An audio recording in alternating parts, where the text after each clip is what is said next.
Bismillahirrahmanirrahim. Assalamualaikum warahmatullahi wabarakatuh. Selamat datang di perkuliahan ke-15 di minggu terakhir untuk materi kuliah pada tanggal 23 April 2020. Di materi ini untuk kuliah ke-15 pada tanggal 23 April 2020. Sebelum memulai berkaitan dengan persamaan matematis terkait dengan forward calculation di pemodelan geomagnetik, ini mungkin pendahuluannya sebagai berikut.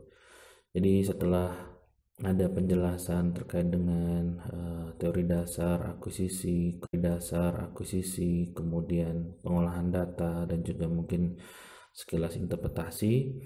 Nah, pemodelan kan mungkin termasuk materi yang tidak terlalu banyak disampaikan. Nah, sebenarnya dari situ berkaitan dengan hal-hal yang perlu dipelajari itu tuh sangat luas. Jadi mungkin memerlukan waktu yang lebih panjang, tapi karena saya melihat ini adalah hal yang perlu untuk pemahaman di bagian perkuliahan terakhir kita coba masukkan secara kuantitatif bagaimana perhitungan itu bisa dilakukan. Nah, tentu saja pada pemodelan geomagnetik ini akan lebih banyak atau sedikit lebih kompleks dibandingkan pemodelan gravitasi. Ya, yang perlu diperhatikan itu nanti melibatkan azimut atau arah dari lintasan, karena kita mengetahui ada komponen geomagnetik yang akan memberikan bentuk anomali berbeda ketika lintasannya itu misalkan bukan utara, itu akan berbeda pada arah tertentu, akan menghasilkan pola anomali yang berbeda. Demikian juga pada saat berada di posisi inklinasi tertentu atau deklinasi tertentu, itu juga akan beda, karena di setiap posisi inklinasi dan deklinasi tertentu itu ada informasi juga berkaitan dengan total intensitas magnetik yang juga di setiap daerah mungkin juga akan berbeda di setiap daerah penelitian.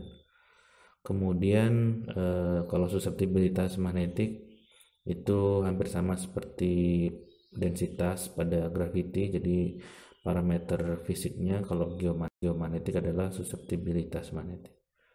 Jadi hampir sama, konsep yang digunakan adalah kontras suseptibilitas. Kalau di gravity kemarin kontras densitas.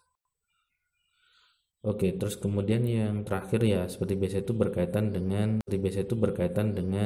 bentuk benda magnetiknya atau body anomali magnetiknya. Apakah dia bentuknya kompleks atau bentuk yang sederhana? Itu yang dimodelkan, itu berkaitan dengan volume body magnetiknya.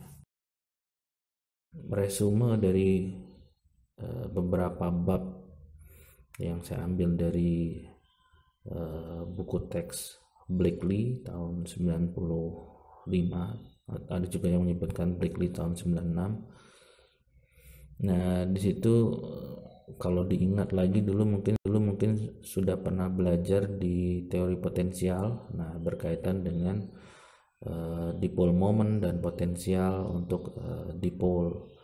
Nah, di situ pada gambar di slide 4 itu di sebelah kiri itu dimulai dari V di titik P, potensial di titik P. Nah, ini untuk dipole. Jadi kalau kita berbicara tentang dipole, kurang lebih ilustrasinya seperti ini, dengan melibatkan momen dipolnya itu disimbolkan dengan M. Sedangkan medan dipole B itu adalah negatif del dari potensial. Nah, kemudian di sebelah tengah kita melihat di paling atas itu ada persamaan B sama dengan Cm itu adalah konstanta magnetik dikalikan dipole dipole momen dipole dibagi R pangkat 3 itu adalah jarak antara titik pengamatan. Kalau di ilustrasi mungkin antara titik P ke titik Q, yaitu sumber atau posisi dipolnya. Kemudian dikalikan dengan 3 kali dengan vektor satuan M dikali vektor satuan R, dan juga dikalikan lagi vektor satuan R lagi, kemudian dikurangkan vektor satuan M. Nah, itu adalah bentuknya, jadi mungkin lebih rumit. Kalau diilustrasikan bentuk yang kita coba hitung ini hampir sama seperti menghitung massa titik kalau di gravitasi. Nah, di sini ada antara titik dengan titik posisi momen dipole. Oke, nah itu untuk magnetiknya seperti itu. Tetapi dari persamaan itu masih belum melibatkan volume benda. Nah, kalau kita berhubungan dengan volume benda, kita perlu melihat lagi istilahnya magnetization. Jadi di situ akan muncul M sama dengan per V dari sigma yang kecil tadi kan, momen dipole.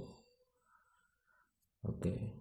Nah, dari situ sudah mulai melibatkan berkaitan dengan volume benda.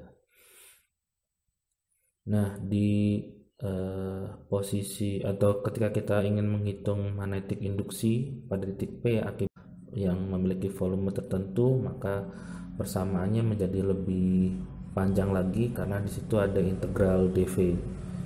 Nah, di integral dV itu berhubungan dengan volume tadi. Oke. Nah, di sebelah paling kanan di slide keempat itu ada beberapa model magnetik yang bisa kita pilih, yaitu ada yang berhubungan dengan dipole moments per volume, ada yang memodelkannya menggunakan arus volume dan arus permukaan, kemudian ada yang menggunakan model berupa muatan magnetik permukaan dan muatan magnetik volume, serta ada yang menggunakan model menggunakan hubungan Poisson untuk gravity dan magnetik. Nah, itu berkaitan dengan model-model magnetik dari suatu volume material magnetik atau suatu bahan magnetik. Nah, di slide kelima itu adalah hal yang sama seperti tadi yang sudah diilustrasikan di sebelah kanan. Nah, mungkin itu ada istilahnya hampir sama gambar ilustrasinya terkait dengan 4 pilihan model-model magnetik.